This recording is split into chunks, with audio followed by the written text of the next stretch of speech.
Mohali corona virus की वबा, lockdown और कर्फ्यू की वजह से ट्रांसपोर्ट का गैर मुनज़्ज़म शोबा बेहद मुतासिर है। रियासती हुकूमत के मुस्तहसन इक़दाम का मुंतसर है। CC, bus depot, transport service से वाबस्ता कारोबारियों ने रियासती हुकूमत से टैक्स व इंश्योरेंस से इस्तिस्ना देने का मुतालबा किया। इस ज़िमन में सैयद निज़ामुद्दीन ने मीडिया से बात करते हुए बताया कि वो मार्च से लॉकडाउन और कर्फ्यू जारी था, जिसकी वजह से ट्रांसपोर्ट शोबा भी इंतहा मुतासिर हो गया है। रियासती हुकूमत की जानिब से माह अगस्त में टैक्स व दीगर दाखिल करने की हिदायत दी गई थी, जिस पर अमल आवारी से माशी तौर पर पसमानदा कारोबारी खासिर हैं। इसलिए इस सिलसिले में वज़ीर ट्रांसपोर्ट से मुलाकात करते हुए नुमाइंदगी की जाएगी। उन्होंने मजीद बताया कि इस गैर मुनज़्ज़म शोबे से 6 लाख से जायद खानदान रास्त या बिला रास्त मरबूत हैं। उन्होंने मजीद बताया कि मज़कूरा इंडस्ट्री तकरीबन 10,000 करोड़ रुपए से जायद पर मुश्तमिल है, जिससे रियासती हुकूमत को सालाना 2,500 करोड़ रुपए आमदनी होती है। इन दुश्वारकुन हालात में रियासती हुकूमत को चाहिए कि वो इस शोबे को तबाही से महफूज रखने के लिए टैक्स और दीगर माफ करे, ताकि इसकी बका बआसानी मुमकिन हो सके। उन्होंने मजीद तफसीलात से वाकिफ करवाया। इस मौके पर मोहम्मद अब्दुल जब्बार, शेख रहीम, मोहम्मद अय्यूब के अलावा दीगर भी मौजूद थे।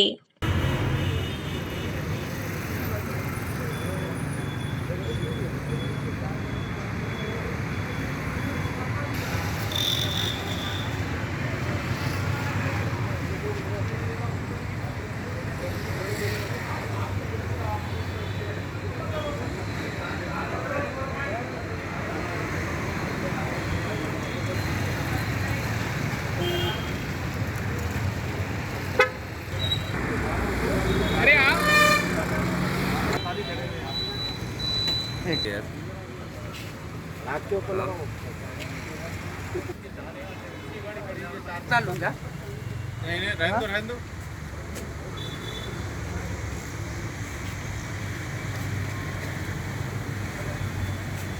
कहने लगे इनको हालत बहुत बुरी हालत है और एक गाड़ी की।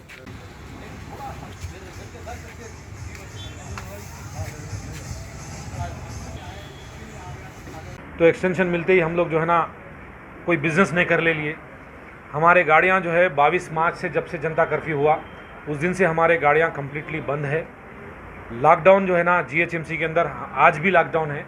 यही वजह से जो है हमारे पूरे गाड़ियाँ जो है ना जहाँ के वहाँ ठहरे हुए हैं।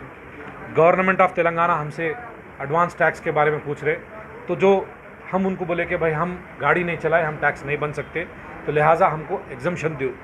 हम हमारी कोशिश केसीआर साहब तक पहुंचने की हर इनका कोशिश करते आ रहे हैं। कभी हम केटीआर साहब से मिलने की कोशिश कर रहे हैं, तो कभी ट्रांसपोर्ट मिनिस्टर के ज़रिए जाने की कोशिश कर रहे हैं, तो कभी जो है असदुद्दीन अवैसी साहब के ज़रिए जाने की कोशिश कर रहे हैं, तो कभी तलसानी श्रीनिवास यादव साहब के जाने की कोशिश कर रहे हैं। किसी न किसी बहाने से हम चीफ मिनिस्टर साहब तक हमारी आवाज़ को पहुँचाने की कोशिश कर रहे हैं। तो इसीलिए जब हमको एक्सटेंशन मिला 31 जुलाई के बाद, तो वो जो एक्सटेंशन हमको 1 महीने के मिलने के बाद हम कल भी जो है ना ट्रांसपोर्ट मिनिस्टर खम्मम में है, वो तो वहाँ भी हम मिलने के लिए गए।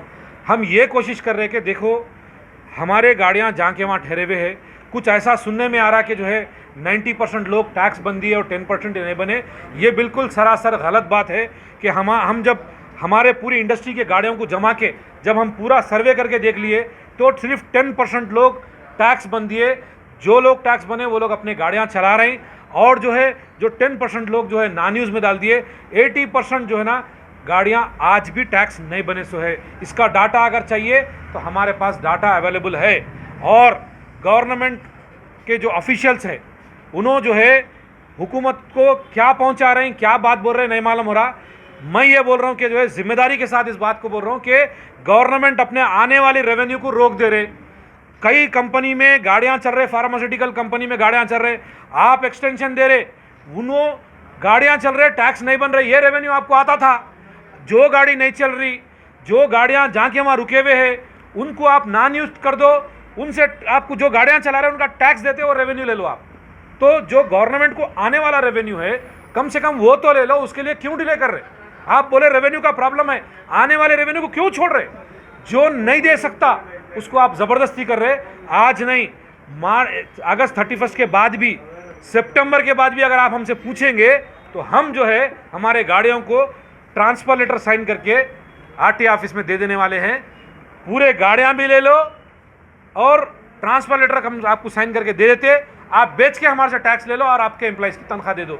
ये हम जो है ना आज इसकी मीटिंग में डिसाइड भी कर लिए और हम केसीआर साहब से इस बात को रिक्वेस्ट कर रहे, हम ये रिक्वेस्ट कर रहे साहब, हम एक छोटा सेक्टर है, हम हुकूमत से फाइट नहीं कर रहे और ये बात क्लियर कर दे रहे मीडिया के ज़रिए कि हम जो है ना हुकूमत से फाइट करने की ताकत भी नहीं है, हम एक छोटा सेक्टर है।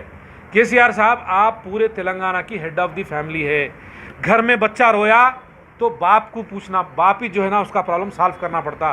केसीआर साहब आप पूरे तेलंगाना के हेड है, हमारी इंडस्ट्री परेशानी की हालत में है, इंडस्ट्री का एक एक ड्राइवर परेशान है, लोग जो ओनर कम ड्राइवर कई मुसीबत से अपने बीवी का सोना बेच के ला लिए, वो तकलीफ़ में है, उनकी तकलीफ़ को देखिए। 100 गाड़ी वाला है तो उन्हें भी परेशान है, जितने झाड़ को उतनी हवा, 100 गाड़ी वाला जो परेशान है, एक गाड़ी वाला भी ऐसी परेशान है। हम ये बोल रहे हैं कि जो गाड़ियाँ चल रहे उसका टैक्स बनते, जो नहीं बन रहे उसका टैक्स हम नहीं चल रहे उसका टैक्स हम नहीं बन सकते। 31 एक्सटेंशन का जो एक्सटेंशन मिला उसका टाइम भी ख़त्म होने को है। अब जो है हमारे को ट्रांसपोर्ट मिनिस्टर साहब कल का कुछ टाइम देने वाले हैं। कल अगर उन्होंने ट्रांसपोर्ट मिनिस्टर साहब हमको टाइम दे रहे हैं तो हम उनको दोबारा ये जो कन्फ्यूजन है कि जो 90% लोग टैक्स बन दिए, वो कन्फ्यूजन को हम दूर करने के लिए, उनको एक्सप्लेन करने के लिए डाटा के साथ उनके पास जाके बैठेंगे और उनको बैठ के हम ये बात बोलेंगे कि देखिए साहब, हमारे पास 80% लोग टैक्स नहीं बने सो है, 10% लोग टैक्स बने, 10% लोग नॉन यूज़ करे। 80% इंडस्ट्री आज जो है डायरेक्टली इनडायरेक्टली 6 लाख लोग इसके पीछे काम कर रहे हैं। ये इंडस्ट्री की 10,000 करोड़ की वर्थ है, 2,500 करोड़ रुपए सालाना हम इंडस्ट्री दे रहे। हम जो टैक्स बन रहे, हम जो है एडवांस टैक्स बन के गाड़ी चला रहे, हम कोई जो है ना गाड़ी चलाने के बाद नहीं बन रहे, हम कोई हमारी इंडस्ट्री टैक्स इवेटर्स नहीं है। हम केसीआर साहब से 2 हाथ जोड़ के गुजारिश कर रहे कि हमारी इंडस्ट्री को बचा लीजिए, तो हम जो है ना ये इंडस्ट्री बच जाएंगी तो आने वाले दिनों में हम अच्छे से अच्छा रेवेन्यू देके जो आपको लॉस हो रहा उसकी हम भरपाई कर सकते। हम आप केसीआर साहब से गुजारिश कर रहे कि हमारी इंडस्ट्री को बचा लीजिए।